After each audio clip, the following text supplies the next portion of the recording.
오늘 마가복음 110절 같습니다. 바람이 멎었으며 당연하죠. 예수님이 말씀하시는데 자연계가 말안 되겠어요. 자연계 당연히 말을 듣죠. 그래서 자연계가 순정해가지고 먹게 됩니다. 큰 고요함이 있었습니다. 당연하죠. 이 물결이 더 이상 치지 않고 더 이제 평평해진 것입니다. 급작스러운 일이죠. 진짜 큰 노을, 지진이 일어나가지고 물결이 치고 바람이 확 불면서 죽을 것 같은 상태에서 죽는 줄 알았는데 예수님의 말 한마디에 그냥 모든 게 바뀐 것입니다.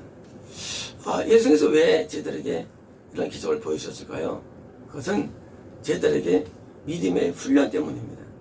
그냥 밤에 쭉 가서 거기 가가지고 주시는 사람 고쳐주면 되는데 되는 하나님께서는 내가 영계의 주인이며 자연계의 주인 것을 보여준 것입니다. 누가 주인이라는 거예요. 주인이. 우리가 누구를 신뢰하고 따를 때 그 따르는 그분이 주인이면 뭐예요? 자신감이 생깁니다. 믿음의 담력이 있는 거죠. 내가 따르는 존재가 아무것도 아니면 그래서 위축되죠. 왜요? 저 잘못 쓴 거니까. 근데 내가 지금 따르는 이 존재가 세상에 자연계가 꼼짝 못하는 거예요. 그럼 어떻게 했습니까? 우리도 기가 사는 거예요. 내가 예수님을 한 청년에 불과한 줄 알았는데 세상에 하나님을 알게 않았는데 눈으로 보니까 드디어 제대로 이제 기분이 엄청 좋았을 거예요. 그렇지 않겠습니까? 극적인 상태인데 죽을 줄 알았는데 내가 그래도 따랐던 그 메시아 예수님께서 한마디에 자식하니까 쫙 설명하니까 어깨가 올라갔을 거예요. 그렇잖아요. 자녀들이 아버지가 어디 가는데 막 사람들이 막 돌아오니까 막 어깨 올라갈 겁니다. 대단한 줄 알고. 마찬가지예요. 우리가 믿는 예수님은 작은 분이 아니고 바로 하나님의 아들, 바로 하나님 자신이 되신 것입니다. 우리가 믿는 신앙을 많은 분들이 자꾸 의기소침해지고 약해지는 이유는 내가 믿는 예수님에 대한 그런 파워와 그 능력에 대한 과소평가 또는 그 능력에 대한 그 불신이 섞인 겁니다. 어릴 때 저는 성경책을 저기 넣고 다녔어요. 창피해가지고. 교회 갈 때 이제 초등학교 2학년 때, 3학년 때인데 항상 이게 안 들고 다니고 성경책을 그것도 큰 거 아니고 작은 거 이렇게 이제 교회 갈 때마다 이렇게 넣고 다닙니다. 뱃속에. 가가지고 뱃속에 습관해가지고 한 적이 있습니다. 부끄럽더라고요. 나중에 이제 제가 중학교 갔더니 그때는 제가 이제 달리 제가 이제 아는 친구들 앞에서 기도를 일부러 오래 합니다. 왜냐면 내가 믿는 예수님이 자문이 아님을 내가 알기 때문입니다. 선생님께도 당당히 말하고요. 우선도 당당히 말합니다. 그리고 예수님에 대해 설파 나중에는 이제 고등학교 때는 내가 기도하면 친구가 같이 기도합니다. 식사 시간에. 왜요? 내가 예수님을 자랑스럽게 여기기 때문입니다. 내가 자랑스럽게 여기는 예수님이 작은 분이 아니고 엄청난 사실을 우리는 깨달아야 됩니다. 왜 사람들이 좌절하느냐, 낙심하느냐? 그것은 내가 누굴 신뢰하지 않기 때문이며 그 신뢰가 거짓되기 때문이에요. 우리는 남을 신뢰한다고 합니다. 근데 신뢰가 왜 잘못됐느냐? 진짜 믿으면 좌절 의식이 있겠어요. 목사들이 자살한다는 건 이거 이 말도 안 되는 거예요. 목사들이 우울증에 말도 안 되는 거예요. 우리가 때로는 우울증에 빠질 수가 왜 빠집니까? 난 아무것도 아니야. 나는 별 볼일 없어. 라는 말 때문에 빠지는 거예요. 근데 말이죠. 내가 믿는 예수님이 크다면 빠질 수 없어요. 왜? 그분은 나를 도와줄 걸 믿기 때문이죠. 왜? 나랑 한 배를 탔기 때문이에요. 운명 공동체예요. 한 배에 계시니까 예수님도 같은 운명인데 우리도 믿는 예수님이 나랑 한 운명입니다. 우리 예수님을 이해할 때 예수님 나랑 달라? 아니에요. 나랑 운명이 하나예요. 왜? 함께 계실 때 한 운명이에요. 당연히 한 운명이 예수님께 대해서 왜요? 하는데 내가 두려울 게 뭐 있고 겁날 게 뭐 있고 있을 게 뭐 있습니까? 우린 담대할 수 있는 거예요. 우린 담대한 마음으로 우리는 자연계를 극복하고 살아야 됩니다. 우리는 때로는요 재난의 위험성이 당할 때가 있습니다. 우리는 그럴 때도 담대할 수 있는 것입니다. 왜냐면 송곳 하나 상하지 않게 된다고 약속이 되어 있고 재난을 주는 모든 어둠의 영들이 우리에게 굴복되기 때문입니다. 저는 재난의 영과 한번 싸운 적이 있습니다. 물론 많이 싸웠어요. 재난의 영이 있습니다. 싸웠어요. 우리는 살면서 많은 재난의 위험을 당하기도 합니다. 그러나 재난을 들을 거 없습니다. 우리가 지옥 가는 사람이야 모두 있지만 우리는 재난을 주는 어둠을 이길 수 있는 것입니다. 그래서 위기의 순간에 우리는 돌아갈 것 없습니다.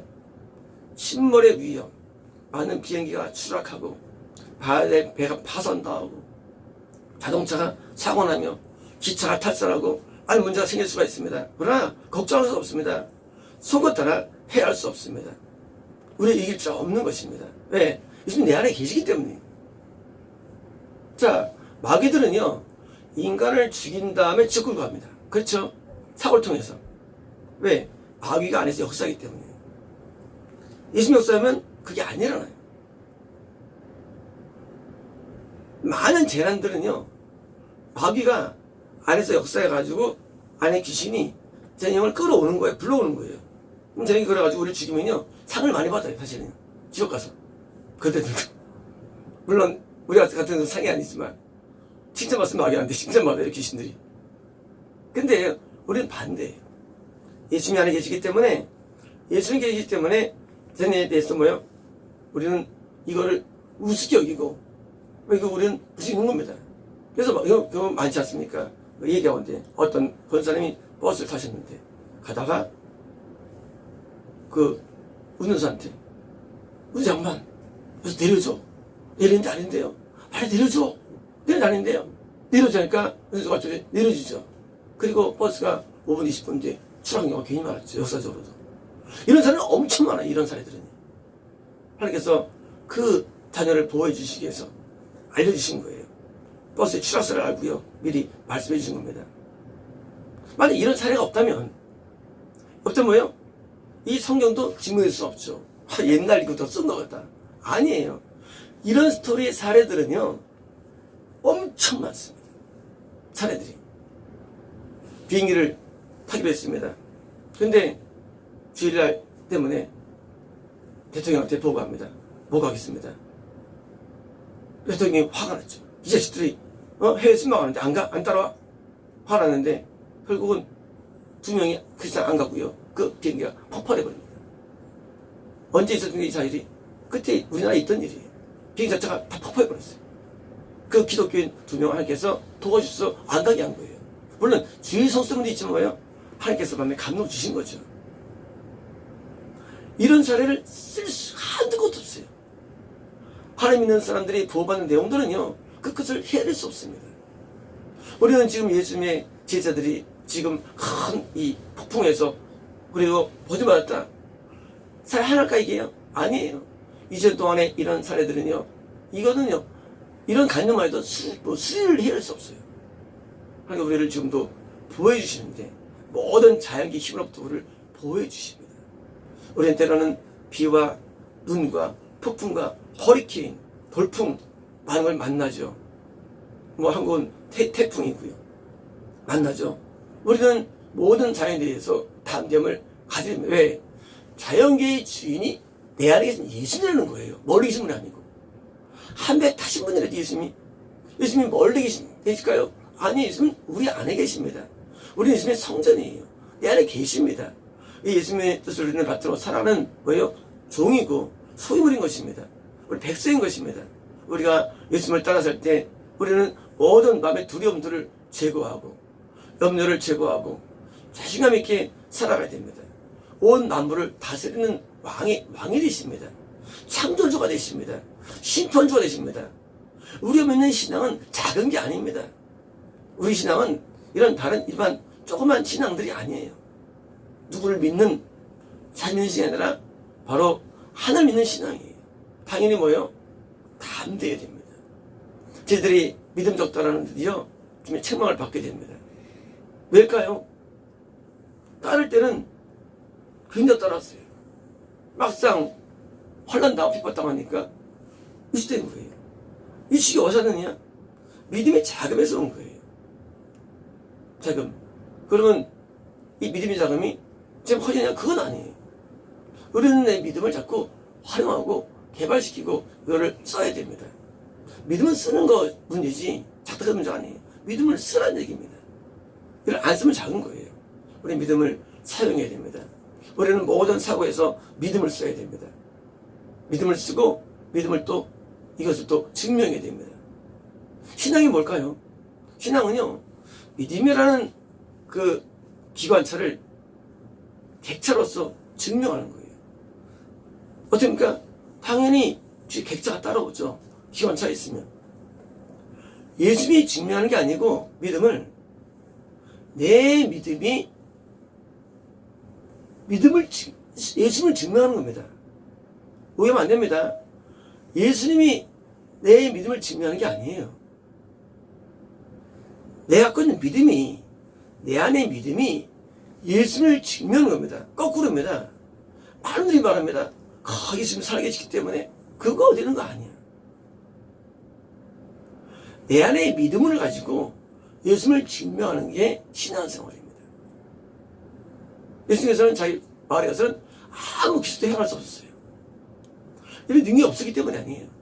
예수님 우리 안에 계신데 내가 예수님을 내가 있는 믿음으로 내 안에 예수님을 증명해내는 게 우리가 할 일인 것입니다. 믿음은 엄청난 파워가 있습니다. 누가 그러더라고요, 옛날에. 파워하니까. 야, 파워 아니야. 파워. 파워래, 파워. 파워 약한가 봐요. 파워. 우리가 있는 믿음은요, 굉장히 파워 같은 파워가. 이 파워. 우리는 장수합니다. 병들지 않습니다. 그런데, 어떻게 믿음이 증명해내는 겁니다. 믿음이 증명해내는 거예요. 믿음으로 재난을 이기고, 믿음으로 자연계를 정복합니다. 믿음으로 증명해내는 거예요. 믿음은 죄를 이깁니다. 믿음은 어둠을 이깁니다. 믿음은 귀신을 쫓아냅니다. 믿음이 뭐예요? 믿음이 굉장히 중요한 믿음이 뭐예요? 믿음이 어디서 오느냐? 믿음이 로고스에서 와요. 로고스에서. 이게 엄청 중요한 얘기예요. 지난 토요일 날 안디에 나왔죠. 어떤 분이 넌 본거를 믿느냐? 보고 듣는 신앙을 굉장히 중시하는 거예요. 근데 그건 신앙이 아니에요. 보고 듣는 거. 제가 아침에 설교 드렸죠. 벨라일로에 대해서. 그는 구원 신앙이 아니라고. 근데 선지자 이삭도 그 가운데 있었지만 그는 구원 신앙이 아니라고. 믿음은 보고 듣는 신앙이 아니에요. 그건 하나의 현상이에요. 믿음은요, 그걸 능가하는 거예요. 보고 듣는 세계를 능가하는 게 믿음이에요. 보고 듣는 세계를 능가하는 세계. 보고 듣는 걸 따지면요, 우리는 미혹될 수밖에 없어요. 그걸 능가하는 게 믿음이에요. 어디서 그러냐? 로고스예요. 말씀이었어요. 말씀을 잘 듣는 거예요.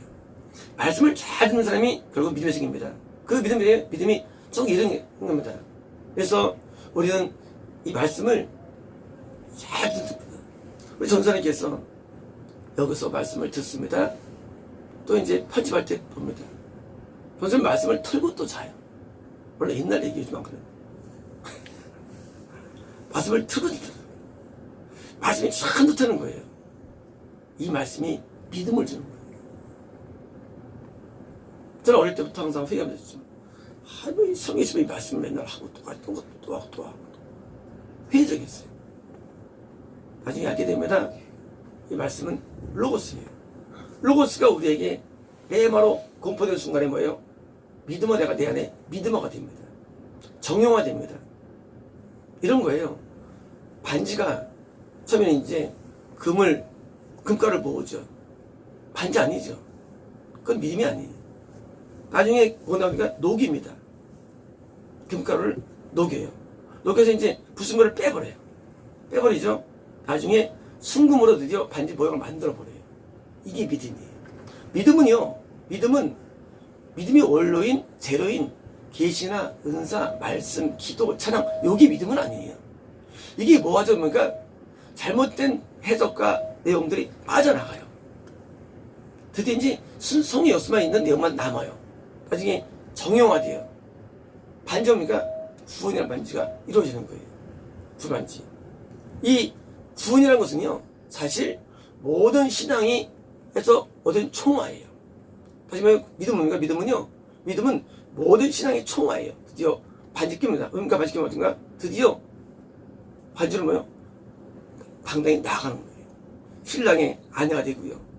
그리고 왕의 어인이 되고요. 반지는요. 그래서 믿음은 놀라운 거예요. 근데 아무것도 아닌 그런 말씀과 찬양과 기도와 시험과 응답과 건강과 성령 세례와 은사와 많은 하나님의 경험들이 모여가지고 믿음과 정의입니다. 이것이 어디 있냐? 우리 안에 있는 거예요. 있음으로. 그래서 이제 믿음을 통해서 이제 우리는요 사는 거예요. 이제 믿음으로 사는 거예요. 그래서 이것이 복음인 겁니다. 가스펠이에요. 복된 소식입니다. 복이 뭐냐? 내가 믿음으로 사는 게 복음이에요. 믿음으로 살아내는 것. 그게 복음이에요. 드디어 이제 복음적 삶을 살아갑니다.